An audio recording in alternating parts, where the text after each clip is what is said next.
मौत का ओलंपिक। दोस्तों, सुपर कमांडर ध्रुव की कॉमिक के इस पिछले भाग में पढ़ा आपने कि एक मैच होता है भारत इंग्लैंड का, जिसमें कुछ यूरोपियन एक सिक्का चुराने आते हैं। ध्रुव उन्हें रोकने की कोशिश करता है, परंतु असफल हो जाता है और वो भाग जाते हैं। उसके बाद दिखाया जाता है कि कुछ चाइनीज को एक टास्क दिया जाता है और वो चाइनीज एक मतलब वहाँ से एक फ्रेम चुराने आते हैं। और ध्रुव तक भी एक खबर, पुलिस तक शहर मच उठता है और ध्रुव तक भी एक खबर पहुंच जाती है। अब उसके आगे और कुछ ही क्षणों में वे रहे दो नकाबपोश हैं। एक के हाथों में कलाकृतियां भी हैं। लगभग पूरी आर्ट गैलरी के दर्शक इधर ही देख रहे हैं। अच्छा ही है, मैं ऐसे अपराधियों की पिटाई पूरी जनता के सामने ही करना चाहता हूँ, ताकि वे भी देख लें कि इस नाली के कीड़ों को से डरने की कोई ज़रूरत नहीं होती। लेकिन दुश्मन कमज़ोर नहीं था। धड़ाक, अगले ही पल, आहा, ये तो बिजली से भी तेज है। लेकिन ध्रुव का बदन ऐसी पता नहीं कितनी परीक्षाओं से आँच से तपकर निकला था। गिरते गिरते भी उसके बदन ने मोटरसाइकिल को एक झटका दिया और मोटरसाइकिल अपने रास्ता बदल दिया। धड़ाम। परंतु ये तो कुंफू का उस्ताद लगता है। इधर यह मुझे उलझाए हुए है, उधर इसका साथी पेंटिंग लेकर भाग रहा है। इसलिए इस लड़ाई को जल्दी खत्म करना पड़ेगा। नकाबपोश कुंफू का उस्ताद जरूर था, लेकिन ध्रुव उस्तादों का उस्ताद था। यह तो गया। अब दूसरा दूसरा नकाबपोश ज्यादा दूर नहीं भाग पाया। पुलिस। वह पलटा और वापस भागा, जहां ध्रुव उसका इंतजार कर रहा था। डिशुम। अब देखूं कि तुम कौन सी बहुमूल्य कलाकृतियां लेकर भाग रहे हो। परंतु कलाकृतियों के स्थान पर ध्रुव के लिए एक आश्चर्य का इंतजार कर रहा था, क्योंकि वह दोनों कलाकृतियां थी ही नहीं। ये क्या, सादे कागज? तब तक पुलिस पहुंच गई। ये दोनों तो चाइनीज हैं क्या? फिर आर्ट गैलरी में मैं जैसे ही बाथरूम में घुसा, मुझे पास के शौचालय से कुछ आवाजें सुनाई दी। दरवाजा हल्का सा खुला था। मैंने अंदर झांका तो नकाबपोश कुछ पेंटिंग्स लिए जाने क्या कर रहे थे, जाने की तैयारी कर रहे थे।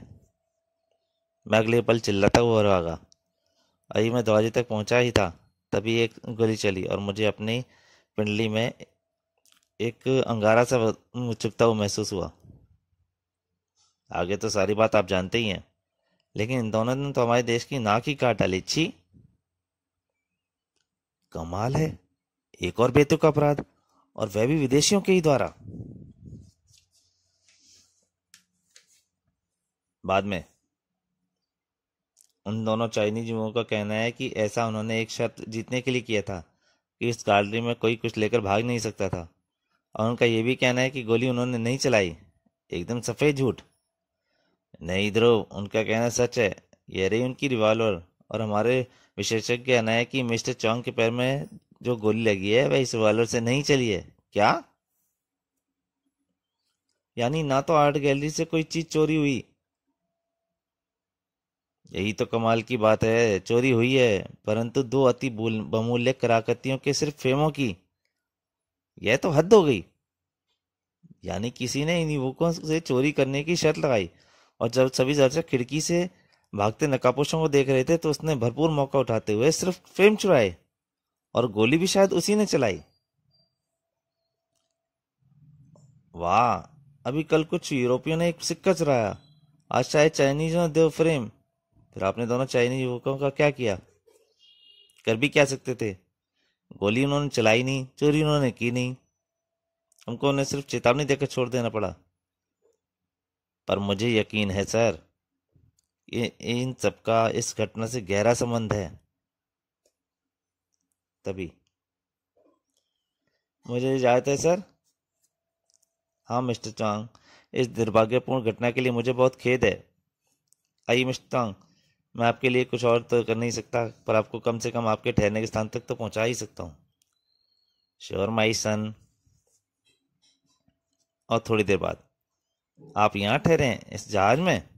हाँ, और मेरे जैसे बहुत से पर्यटक इस जहाज में ही ठहरे हैं। इस शहर के होटल बहुत महंगे हैं, परंतु तवांग के जहाज की तरफ बढ़ते ही ध्रुव का मुस्कुराता चेहरा एकदम से कठोर हो गया। उसी रात, यह वह जहाज करीम, तुमको इस पर कड़ी नजर रखनी है और हर बात तुमको नोट करनी है जो आसमानने लगे। फिक्र नोट कैप्टन, यह सब तुम मुझ पर छोड़ दो। अगले कुछ दिनों तक शहर में अजीबोगरीब घटनाएं होती रहीं और ध्रुव खामोशी से देखता रहा। म्यूजियम में नील के आहार का धागा गायब, उड़ान के लिए तैयार वायुयान से पेट्रोल चोरी। और फिर एक दिन, क्या कह रहे ध्रुव? मैं ठीक कह रहा हूँ सर, मुझे विश्वास है कि विभिन्न देशों के अपराधी इस शहर में किसी प्रतियोगिता का आयोजन कर रहे हैं और उनका अड्डा है पर्ल हार्बर पर खड़ा जहाज सी किंग। मैंने कमांडो करीम को इसकी निगरानी के लिए लगाया था और इसके अनुसार हर ऐसे अजीब अपराध के बाद अपराधियों से हुलिये से मिलते जुलते लोग सी किंग के अंदर गए। पर तुमको सी किंग पर शक कैसे हुआ? क्योंकि मिस्टर चौंग इसी जहाज में ठहरे हुए हैं और मेरे पास इस बात का पक्का सबूत है कि मिस्टर तोंग अपराधियों से मिले हुए हैं। कैसे सबूत? सबूत वह पैंट है जो मिस्टर तोंग दुर्घटना के वक्त पहने हुए थे और जिसे पुलिस ने सबूत के तौर पर अपने पास ही रखा है। जल्दी ही।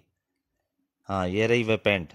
देखिए सर, अगर मिस्टर तोंग को दौड़ते वक्त गोली लगी होती तो पैंट का छेद और गोली का घाव एक ही सीन में होते या जरा सा ऊपर नीचे होते। इतना ज़्यादा अंतर यह बताता है कि जिस वक्त गोली लगी उस वक्त पैंट काफ़ी ऊपर उठी थी, लगभग वैसी ही जैसी बैठने के वक्त हो जाती है। तुम्हारा कहना तो सही है, पर तुम इससे साबित क्या करना चाहते हो? सिर्फ यही कि मिस्टर तोंग ने बड़े आराम से कमोड पर बैठकर अपने ही रिवॉल्वर से अपने ही पैर में गोली मारी थी। पर क्यों? ताकि अगर कोई दर्शक खिड़की से बाहर भाग रहे नकाबपोशों को ना देख रहा हो तो मिस्टर तोंग उनका ध्यान बटा सके और इस दरम्यान उनका चौथा साथी पेंटिंग से फ्रेम निकालकर फरार हो सके। माई गॉड, यू बी राइट। आओ मेरे साथ। दोस्तों, ये कॉमिक अभी जारी है और सुपर कमांडो ध्रुव की कॉमिक कितनी रोमांचक होती हैं ये उसे पढ़ने वाले सब जानते हैं। बस मेरी आपसे एक ही प्रार्थना है कि अगर कॉमिक अच्छी लगे तो प्लीज़ लाइक ज़रूर किया कीजिए, क्योंकि आपके लाइक ही हमें और अच्छी कॉमिक बनाने के लिए प्रेरित करते हैं। और हो सके तो शेयर कीजिए ताकि ये कॉमिक आगे से आगे बढ़ सके। तो दोस्तों, कॉमिक जारी है। और हाँ, बेल आइकन पे नोटिफिकेशन पे घंटी जरूर बजा लीजिए ताकि आपको जो भी मेरी कॉमिक डले आपको जल्दी से जल्दी मिल सके। अब कुछ घंटे बाद पर्ल हार्बर पर खड़े जहाज सीकिंग में। मेरे पास इस जहाज की तलाशी का वारंट है कैप्टन। हमें शक है कि आपके जहाज में कुछ ऐसे अपराधी छिपे हैं जिसकी हमें तलाश है। मेरे जहाज में अपराधी? How disasters! आप शौक से पूरे जहाज की तलाशी लीजिए, यहाँ चाहें और जितनी देर तक चाहें।